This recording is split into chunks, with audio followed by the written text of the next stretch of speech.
Most of the AI conversation in commercial real estate is still abstract. Forecasts about what job will change and panels about what's coming next. This episode is not. Today's guest is Jeanette Oliver, CFO of Levin Management. Levin is managing 1,100 units across 125 properties. She brought AI into one of the most document heavy workflows her team manages, lease abstraction, and the work itself has changed. On the topic of adoption, she'll tell you how she framed the choice for her team: 5 minutes using AI or 5 days without it. She'll describe what happens when a lease administrator goes from data entry to data analysis mode.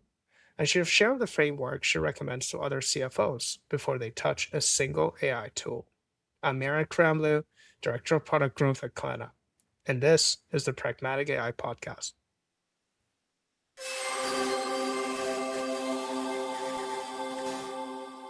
Hi, Jeanette. Thank you for joining our podcast today. This is a podcast where we talk about real applications of AI in real world. I'm happy to have you.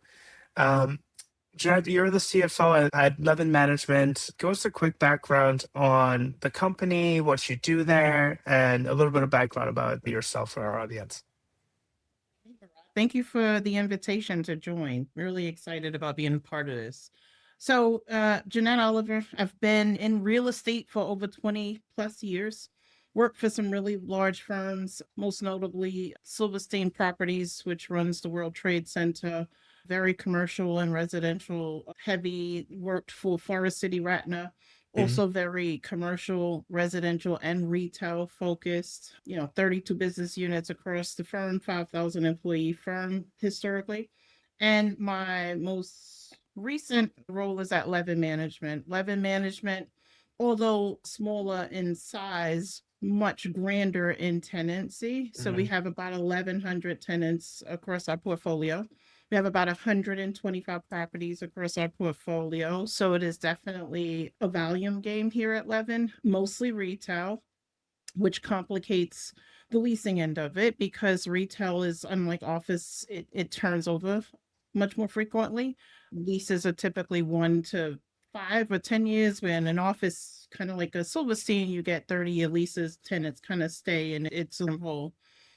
We have some industrial, a little bit of office, nothing significant other than the Paramount building out in New York, which is, one of our big office properties. But again, office is a little bit more stagnant than Mm. retail.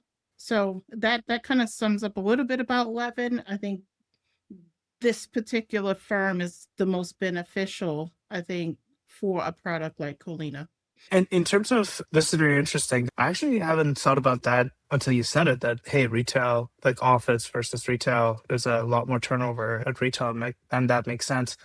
And as your role at Levin here, I believe you focus on like finance, accounting, lease admins. Tell us a little bit about like the area of your focus at the company and so your experience at the company over the last couple of years that you've been there.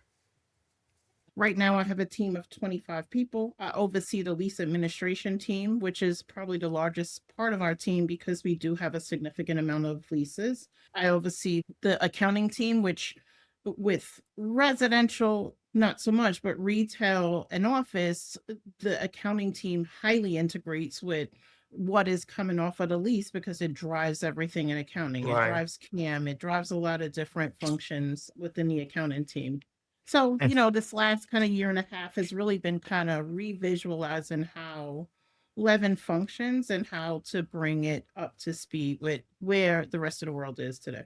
that's a very interesting sort of mandate that you've had at the company. Um, Maybe just taking you back to when you started, what was the most important challenges you identified like early on that you were able to tackle? But interesting enough, I think lease abstracting was the biggest challenge. It was done very manually. We had just a person going through a 30, 40 page lease and taking the data out of that lease Mhm. abstract. Um, that was very time consuming, very manual. It wasn't as efficient as it could have been, which is how I ended up introducing the product Colina. Colina added the ability for us to do that in minutes instead of hours or days, but also allowed us to be a lot more analytical how we review that data versus just pulling the data out. So now kind of transition from data entry to data analytical, right? So now we have a data output that we're analyzing versus us spending that same amount of time doing data entry. It has tremendously impacted our ability to be efficient. Right. And on the lease admin side, you mentioned that there's a team of 25. I'm curious about sort of the training required for new folks who join the lease admin team. How does that look like? Is there a long training period for you to be able to standardize what it is that you want to take out of the lease, or that is not a problem? Because sometimes I see, there's a lot of interpretation, for example. There's a lot of specific things that you care about that you need to pull out at least. Do you see like a lot of training there that needs to be done? Or no, that's not a problem at Levin. And just to clarify, our team is 25, our lease admin team is 5 of the 25. I say that. Sorry. The training really you have to come pre packaged with a lot of skills in order to sit in that seat, right? You got to think about a lease administrator almost as an attorney or a paralegal, right? Reading legal documents, they're interpreting the data in those legal documents and they're taking action on the data in those legal documents. Mm. So you kind of have to understand that framework before you can sit in that seat. If you think about a lease abstract, it's taking that legal document, it's abstracting the data from that legal document. But a tool like Colina is great because it summarizes that data. But if the Right. person then reading that data doesn't know how to interpret it, it kind of loses something. I see. Okay. I see. You mentioned that sort of there was a transition from, hey, just having folks focusing on data extraction. Now they can focus on analytics aspect of that. Tell me a little bit more about that. What does that translate into? Is that better knowledge for the team? Is this additional services that you can offer? What does that translate to? Leads to a little bit of both, right? So I Mm. think it translates to better knowledge. One, because you now have the data in front of you and you can do a reverse analysis, meaning you can look at data and analyze the lease from a much different standpoint, as opposed to oftentimes when you're just taking data and typing the data, it becomes very administrative. Where Right. here, now it's much less administrative, much more analytical. Not to say that historically we weren't analyzing it, it just allows a lot more time More to be exciting. that analytical body against that data. And what that does do is it provides much better services for our clients because now we can turn these things around in a day or two where historically we may not have been able to do that as quickly. Now we Right. can have a very in depth analysis of that and ensure that we really understand the data in it versus it just being a document. So I think Right. it has added a tremendous benefit, not just to the firm and our clients, but I think also to the employees utilizing it because they get a much more Yeah. in-depth understanding of the data. Yeah, I do actually want to talk about both of these aspects. We're seeing a very interesting pattern where, AI is not just, people traditionally think that, oh, it's taking jobs away, taking things away. I think that the AI is helping take the tedious tasks away while people can sort of think about what they're doing, think about analyze the outputs differently and better, and also work on that human relationship aspect of it when it's dealing with a firm. So I want to talk about both of these. But I had a question here. You mentioned that you're able to like turn these leases over faster, which makes sense.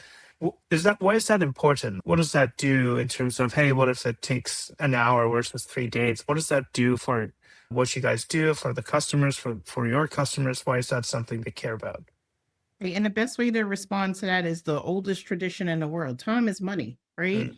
So the time it takes you to get a lease abstract done and get things turned around is money saved and time saved, right? If we now need 10 people to do a task that now maybe we don't need 10 people to do that task, those 10 people can prioritize other much more critical tasks. Then I think that sums it up. Time is money. We get that lease back out in a day and now we are collecting rent 10 days sooner, right? Right. So it definitely equates to a Right. financial implication, not just an administrative implication. Right. And are there general risks associated with, well, I don't want to say delays because I think that, do you explain that? But are there general risks about not missing specific terms and like not having a consistent, because human to human, lease admin to lease admin, they have different layers of expertise. They can catch different things. Have you seen that before where, hey, like things would be missed by one person versus the other, and you're able to catch those downstream, or they would have further downstream effects? That's an inherent risk with any human being or technology, right? Every lease is very unique. So what one person interprets versus another person interprets can be very distinctly different, even if it's the same data. I do think that it just adds a layer of insight, right? Because now you can look at that and have the insight of what it is, but also analyze, does this kind of make sense? Just kind of typing it out, right? Because sometimes Right, when you're typing it out, you don't analyze it. Does it really make sense? Is it really logical that this is the case? So sure, yes, right, human error is inherent risk when you're doing a manual process. Technology adds a little bit additional flavor to it. However, I think you brought up a very good point before, right? People have to start looking at AI as a tool, not a solution, right? So the tool got you there, but what is your solution to make sure that you're getting the most out of where you got to? And that's kind of what we've used it as, right? It's not the full solution, it's a big critical part of the solution, but it allows that human being to interpret whether that data is complete. Did the AI catch everything that the human needs to make sure is there? What else does it need to?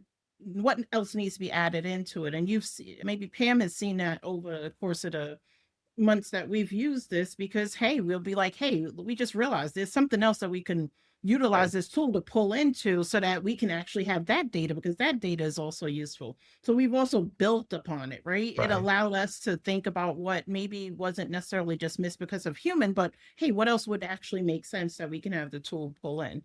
Right.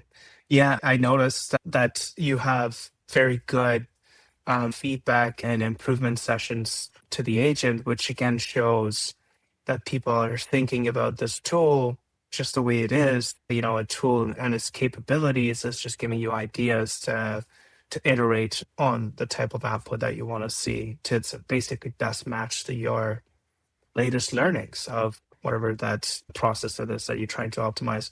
And I think one thing that is like it might be true, and you're an expert here more than I am, is that there's a lot of different flavors of leases. There's a lot of terms, as you mentioned, it's a legal contract. It could, and legal language could be as vast as our regular language. So Yes. being able to, I guess, being able to manage all the variety of different leases is something that this process of feedback that you're saying, a human being able to realize this and provide that feedback is important part of any solution, either human or AI. You should be able to have all the different types of leases that you need to manage. So maybe my question for you is: you had to, from a process perspective, you had to go from, you had a mandate, you had to go from, hey, I want to bring the institutional flavor to the shop. I also want to have the growth, and then one, and we've decided in that decision making process to deploy some solutions like AI solutions or some software solutions. Tell me about sort of that decision making process. What did you analyze? How did you land on, hey, I want to go with this solution versus the other? And then the second part of that I want to talk about is, which is something that a lot of your peers would probably care about, is adoption. Like, how do you make sure the team actually uses the new solution? So, take me through the decision making process. We can talk about the adoption after that. Right. And I think, when you start in a new organization, the benefit is that you have a fresh perspective, right? Right. So, me coming in as a new employee, right? CFO or not, just a new employee, I have a fresh perspective of observation. And one of the things that was observed was, hey, I noticed that we continually get inquiries about the time it's taken to get those lease abstracts turned around, right? So, what can we do to actually address that was the question that created the decision making, right? So, let's research on out in the market, right? That we can utilize to assist with this in a short term so that we can fix this kind of in an immediate sense. That's how we kind of got to that, did some research, found Colleen online, decided to use your, which I think is a really smart way to put your product out in the world, decided to use your free version of it, just get a Mhm. sample back, right?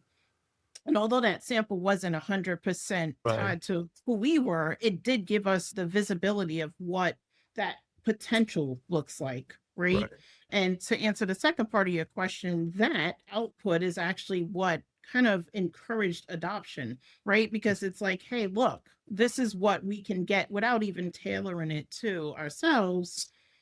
I think that there's a lot of opportunity here to build upon it. So as you think about the person who's doing an abstract, do do you want to run it through Colina and get an output back in 5 minutes, or do you want to sit there for 5 days and review it? So I don't think it took a lot of encouragement to people to I use it, see, right? There I wasn't see, a whole lot of I see. selling for it. That that makes sense.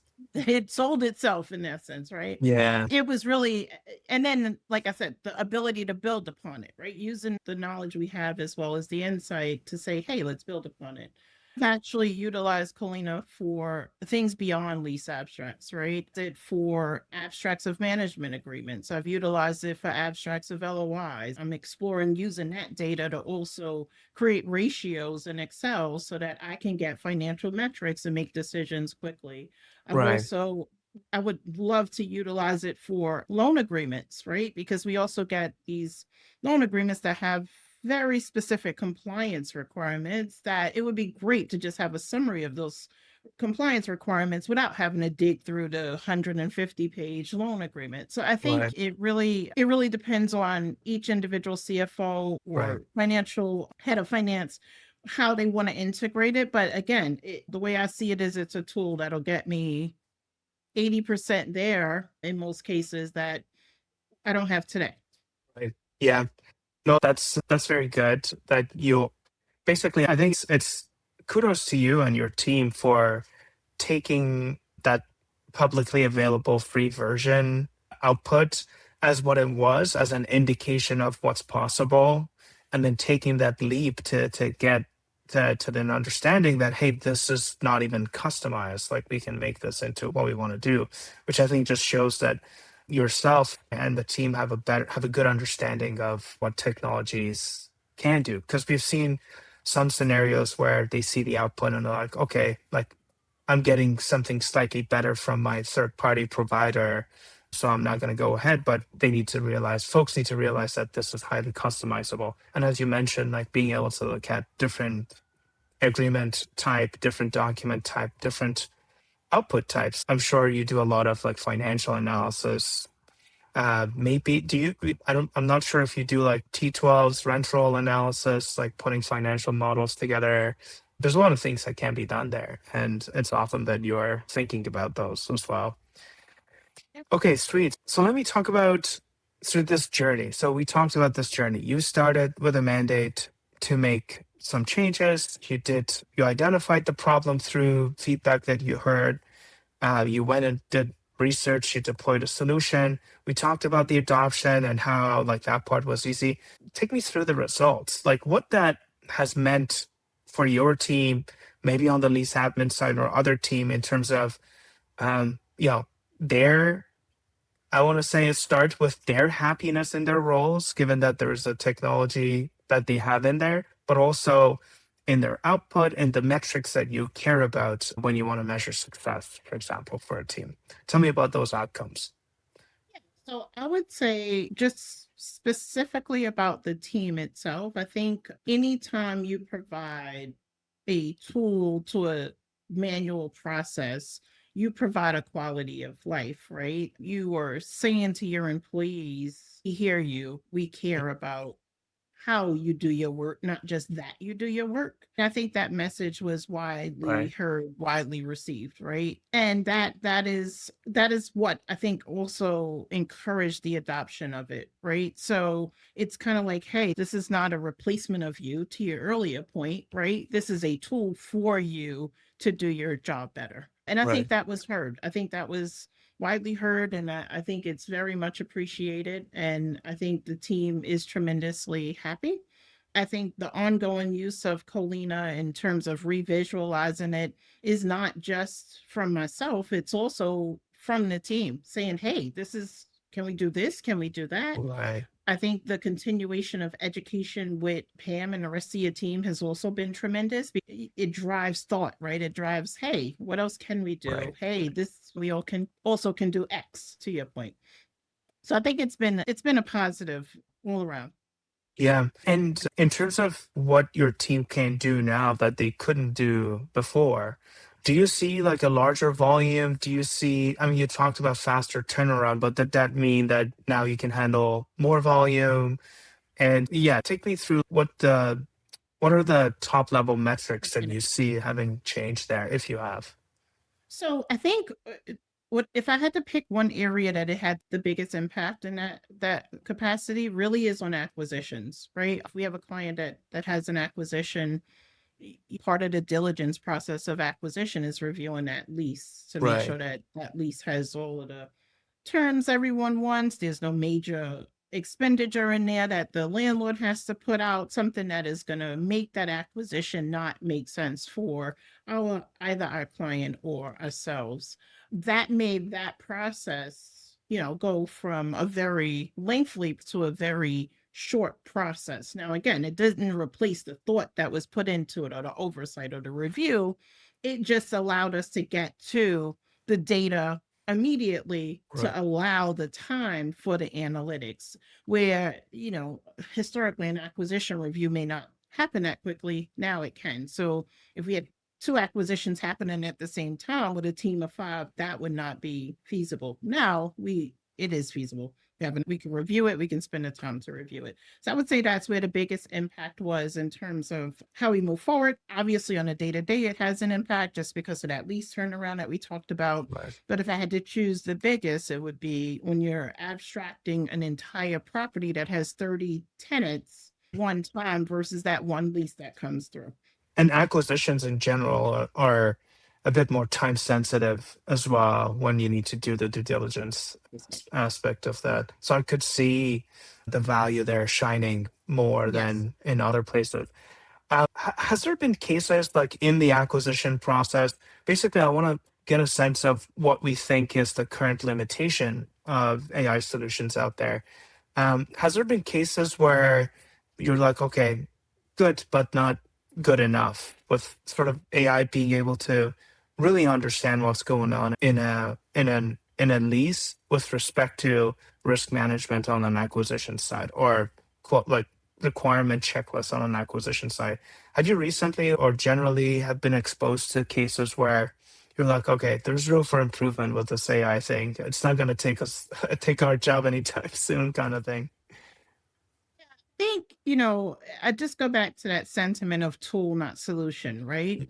So acquisition is a tremendous amount of kind of task associated with an acquisition review, right? Metrics, you're doing lease review, you're doing CAM review, you're doing a lot of stuff that goes into an acquisition.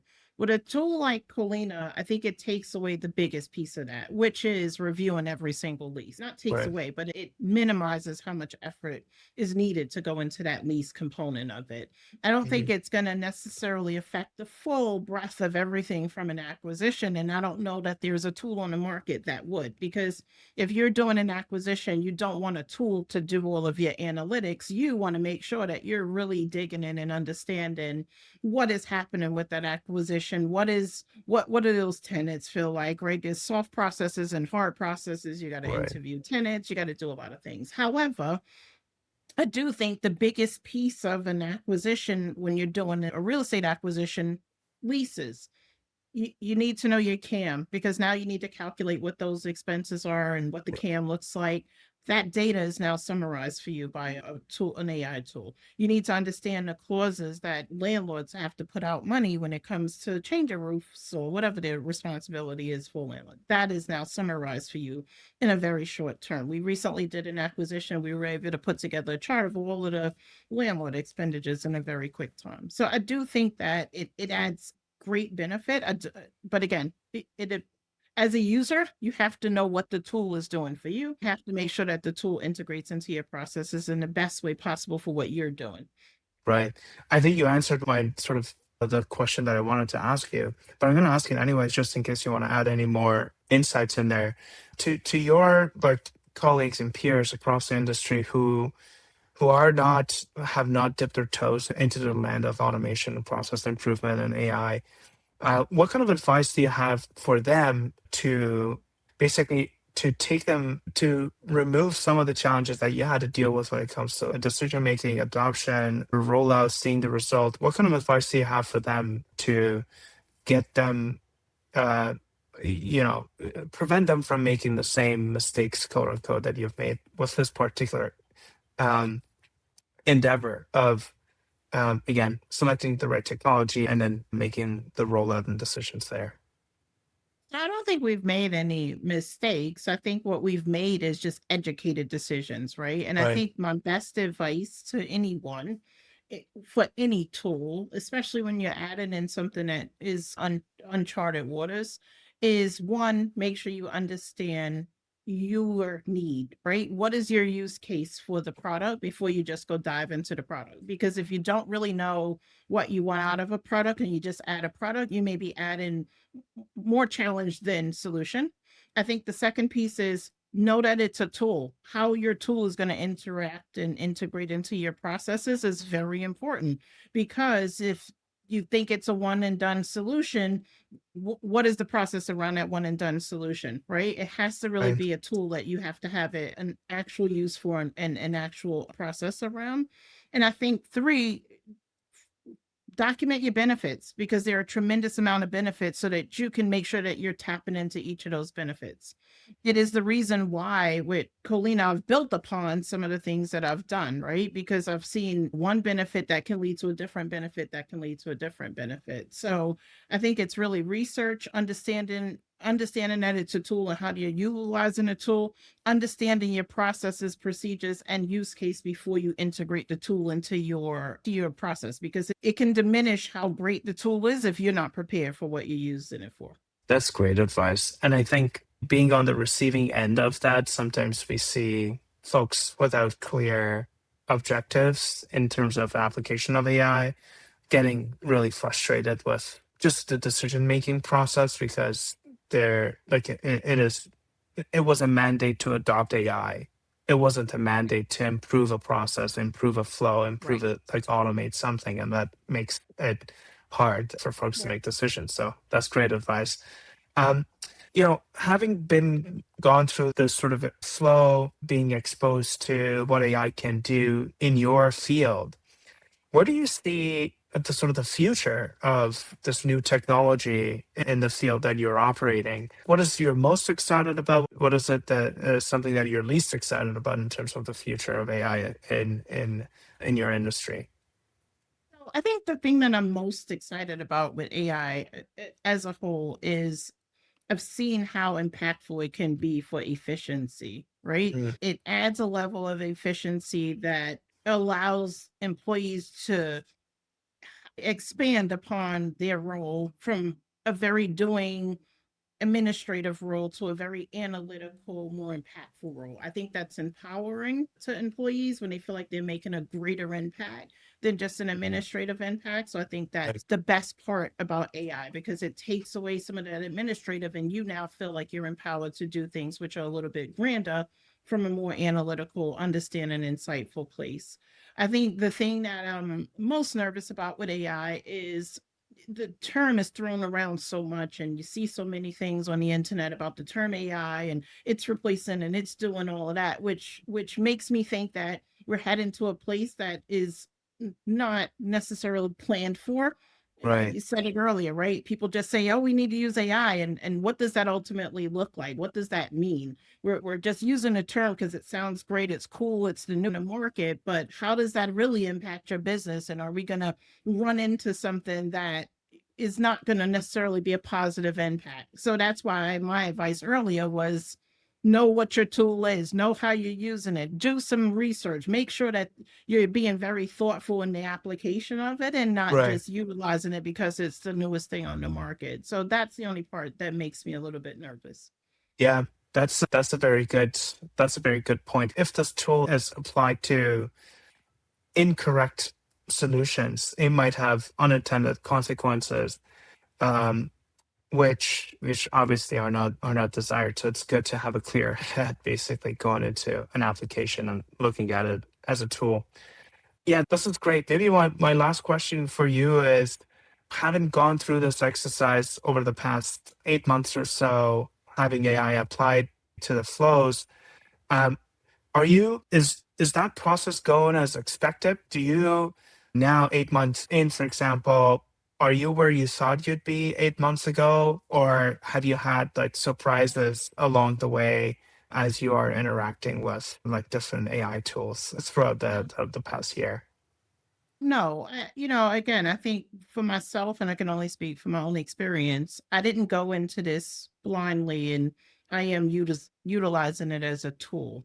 I am still using personnel to manage the process, and they now have a tool to do great. Right. So I think it's made an impact to their ability to do their job efficiently, quickly, with less error. I don't want to say with no error, with less error. However, again, it's really a tool. So we've used it in that way. It's been tremendous impact in a positive way.